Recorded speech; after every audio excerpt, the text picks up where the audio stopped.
मुस्तफा, सबसे पहला सवाल तो यह है कि जो उद्धव ठाकरे ने बड़ा बयान दिया कि 11 जुलाई की सुनवाई यह तय करेगी कि महाराष्ट्र में शिवसेना का भविष्य क्या होगा और लोकतंत्र का देश में भविष्य क्या होगा। इस बयान को कैसे देखा जाए, क्योंकि बहुत सारी उम्मीदें उद्धव ठाकरे कम से कम लगाए बैठे हैं शिवसेना को लेकर इस सुनवाई से।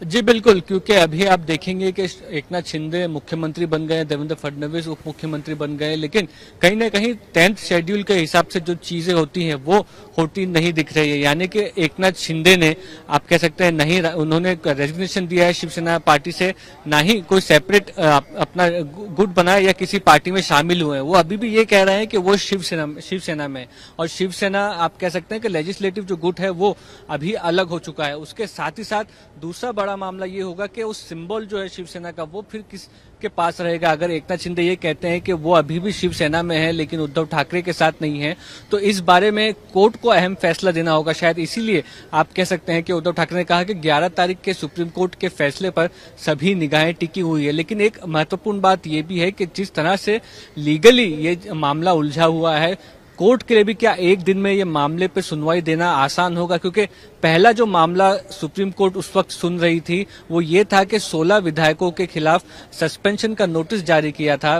उसको चैलेंज करते हुए वो विधायक जो है सुप्रीम कोर्ट गए हुए थे। उस पर 11 तारीख की डेट दी गई थी। उसके बाद कई केसेस आते गए। आज एक नई याचिका जो सुप्रीम कोर्ट में शिवसेना की तरफ से दाखिल हुई है, उसमें ये कहा जा रहा है कि राज्यपाल ने जो सेशन बुलाया वो सेशन वैलिड नहीं था, क्योंकि एकनाथ शिंदे मुख्यमंत्री पद की शपथ नहीं ले सकते, क्योंकि शेड्यूल 10 के हिसाब से ना ही उन्होंने किसी और पार्टी को ज्वाइन किया है, ना ही उन्होंने शिवसेना छोड़ी है। फिर भी वो एक तरह से अपना अलग गुट बना करके उन्होंने सरकार स्थापित की है। तो ये सारे मामले जो हैं ये कानूनी तौर पर काफी पेचीदा होते जा रहे हैं। दूसरे जो आपने पॉलिटिकल अंडरस्टैंडिंग की बात की वो ये है कि अब मंत्रालय से शुरू होकर जो ग्राम पंचायत कॉरपोरेशन लेवल पे जो बगावत है वो देखने के लिए मिल रही है। साफ तौर पर ये सारे जो कॉरपोरेशंस हैं वहाँ वो कॉरपोरेशन डिसॉल्व हो चुके हैं। चाहे आप थाने की बात करें, मुंबई महानगर पालिका की बात करें या फिर कल्याण डोंबिवली की बात करें, तो ये सारे कॉरपोरेशन जो है ये डिसॉल्व हो चुकी है। यानी कि ये सारे इलेक्शंस के लिए ड्यू है। उस समय पे जो एक्स कॉरपोरेटर्स हैं शिवसेना के वो आकर के ये कह रहे हैं कि वो हम एकनाथ शिंदे के साथ है। इसका क्या मतलब होता है राजनीतिक तौर पर ये समझ पाना अभी मुश्किल है, क्योंकि पार्टी एक ही है, शिवसेना सिंबल एक ही है, तीर कमान।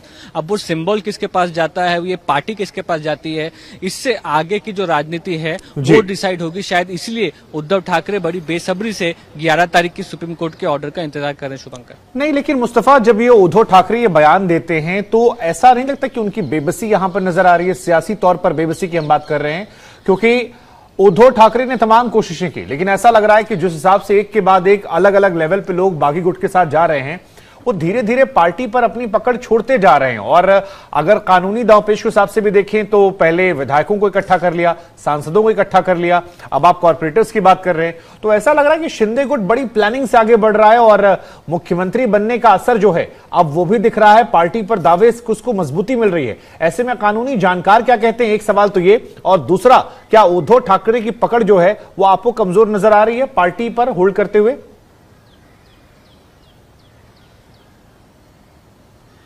जी बिल्कुल, ये बात सही है कि एक तरह से उद्धव ठाकरे को जब देखा जा रहा है, प्रेस कॉन्फ्रेंस वो ले रहे हैं, तो कहीं ना कहीं इमोशनल ट्रैक पे जो है वो काफी जोर दे रहे हैं कि कैसे उनके साथ धोखा हुआ, किस तरह से वो पार्टी को फिर से मजबूती से आगे लेकर जाएंगे। लेकिन उसमें बड़ा चैलेंज ये रहेगा कि कहीं ना कहीं इलेक्शन कमीशन के सामने उनको ये साबित करना पड़ेगा कि अभी भी जो मैक्सिमम चंक ऑफ शिवसेना है वो उनके साथ खड़ा हुआ है। और एकनाथ शिंदे कहीं ना कहीं इसी चीज पर भी जोर देते हुए नजर आ रहे हैं, क्योंकि ये बातें हो रही है कि कुछ एमपीज भी हैं जिनका झुकाव शायद अब शिंदे कैंप की तरफ है, क्योंकि वो मेंबर ऑफ पार्लियामेंट्स खुलकर उद्धव ठाकरे को लेटर लिख रहे हैं कि एनडीए की जो प्रेसिडेंशियल कैंडिडेट है द्रौपदी मुर्मू जी, उन्हें शिवसेना को सपोर्ट करना चाहिए। ऐसी बातें अक्सर पार्टी चीफ से आप मिलकर भी कर सकते हैं, लेकिन साफ तौर पर लेटर लिखकर उसको पब्लिकली जाहिर करना, यानी कि कहीं ना कहीं ये सेंटिमेंट बनाया जा रहा है कि एक आदिवासी महिला को प्रेसिडेंट बनाने के लिए हमारी चाह थी, लेकिन उद्धव जी ने साथ नहीं दिया, इसलिए हम पार्टी छोड़।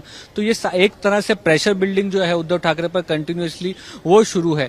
दूसरी तरह से कानूनी तौर पर अगर आप देखें तो कहीं ना कहीं मजबूती उद्धव ठाकरे के साथ है, क्योंकि जो 10th शेड्यूल है उसमें ये बात साफ हो गई थी कि आपको पार्टी छोड़नी पड़ेगी, आप अलग गुट लेजिस्लेटिव पार्टी का नहीं बना सकते। तो ये अमेंडमेंट जो है 10th शेड्यूल में आने के बाद ये बात तो साफ हो गई थी। तो कहीं ना कहीं एकनाथ शिंदे उस चीज को लेकर एक कमजोर फुटिंग पर है, लेकिन उस चीज को लेकर के सुप्रीम कोर्ट फैसला देगी, कब देगी, ये एक बड़ी बात है। दूसरी तौर पर आप ये देखेंगे कि कानूनी दांवपेच जिसको हम इसलिए कह रहे हैं कि अब महाराष्ट्र में असेंबली में स्पीकर जो है वो बदल गया है। बीजेपी एमएलए राहुल नार्वेकर अब स्पीकर बन गए हैं। उन्होंने उन शिवसेना एमएलए जो कि उद्धव ठाकरे के साथ हैं उन्हें नोटिस जारी कर दिया है। उन्हें ये कहा गया है कि व्हिप जो जारी की गई थी पार्टी की तरफ से वो आपने फॉलो नहीं की। तो जो आप कह सकते हैं ये पूरा जो सिलसिला है वो टेबल्स टर्न हो रहे हैं और इसीलिए उद्धव ठाकरे कहीं ना कहीं कमजोर फुटिंग पर जरूर दिखाई दे रहे हैं।